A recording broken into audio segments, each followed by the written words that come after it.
Monsieur Yvon Blais est orthophoniste et président de l'association La Joie de Parler Canada.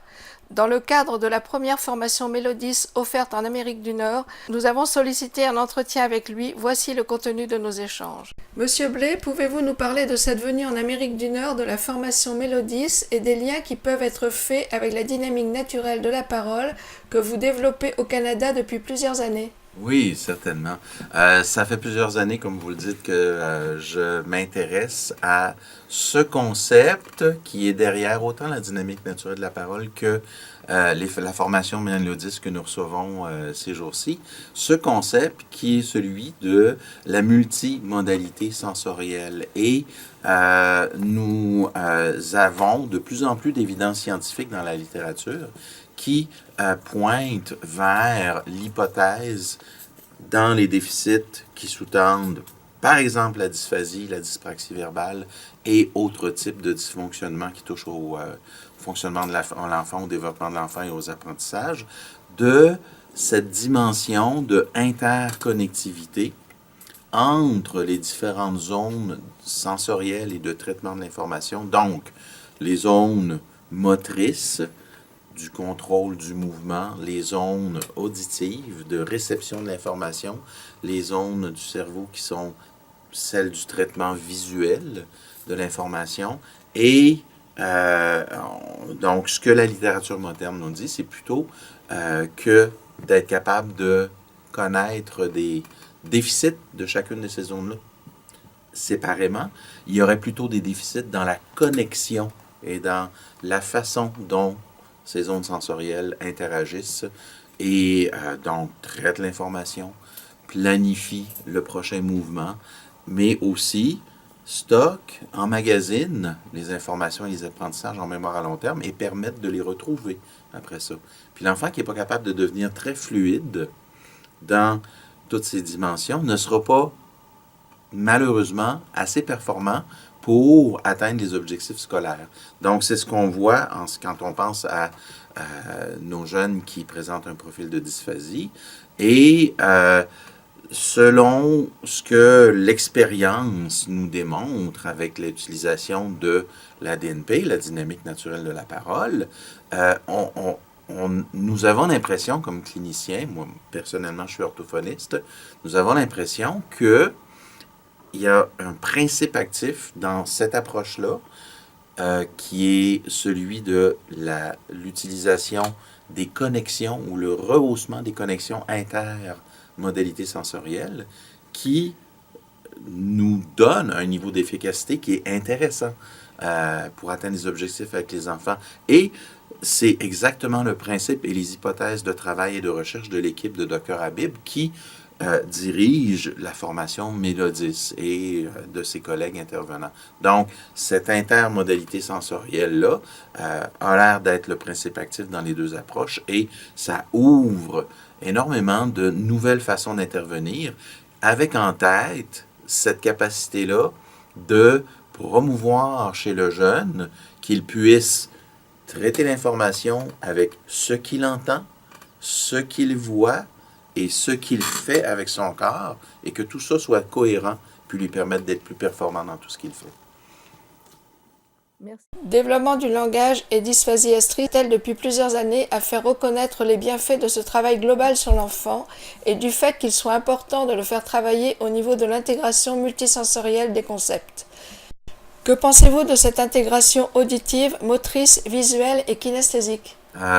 Pour moi, c'est une avenue très intéressante et d'autant plus que au sein des équipes de recherche, les premiers résultats qui ont été obtenus par l'équipe de Dr Habib sont tout à fait positifs dans le sens de la puissance de ce principe actif de l'intégration multisensorielle.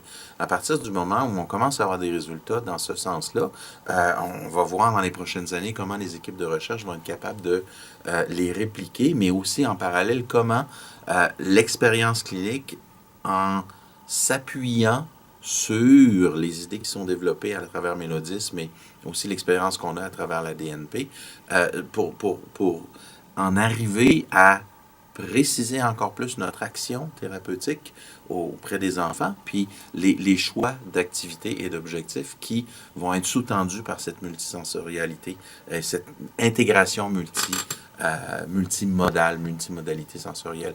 Donc, pour moi, c'est vraiment l'avenir.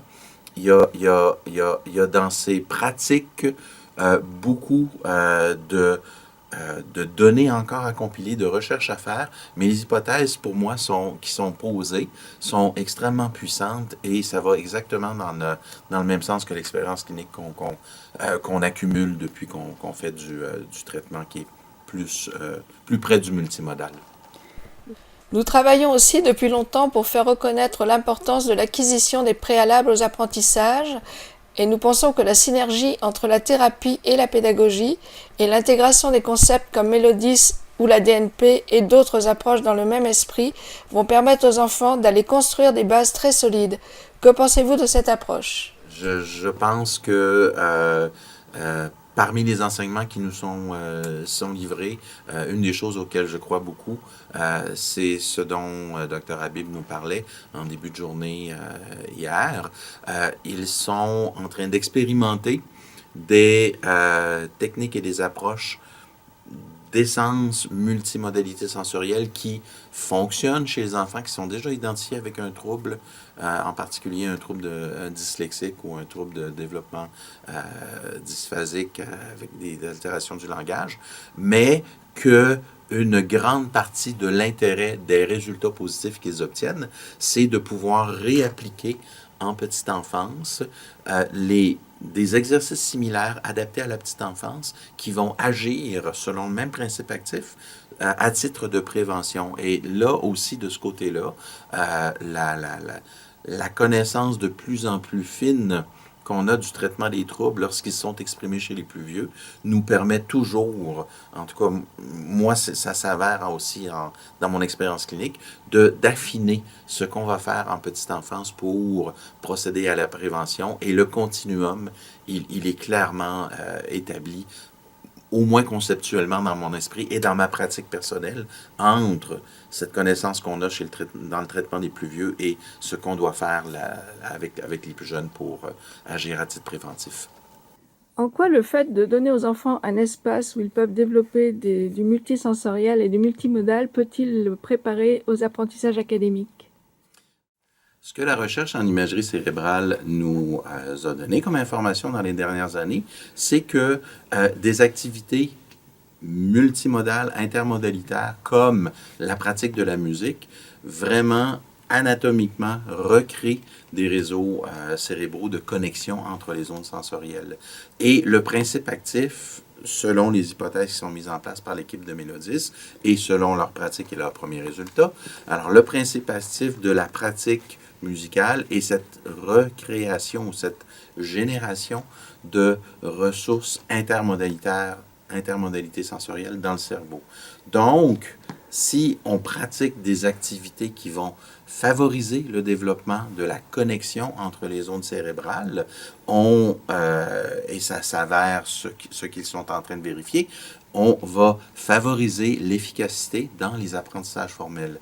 Alors, il n'y a pas selon l'expérience qui est en train d'être acquise, il n'y a pas nécessité d'apprendre formellement la lecture pour construire l'intermodalité sensorielle, mais on est en train de prouver que l'intermodalité sensorielle et l'utilisation d'activités intermodalitaires va favoriser et aider à l'apprentissage de la lecture.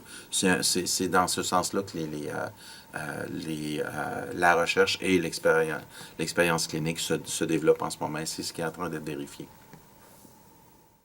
Merci beaucoup pour le temps que vous nous avez consacré. Un grand plaisir.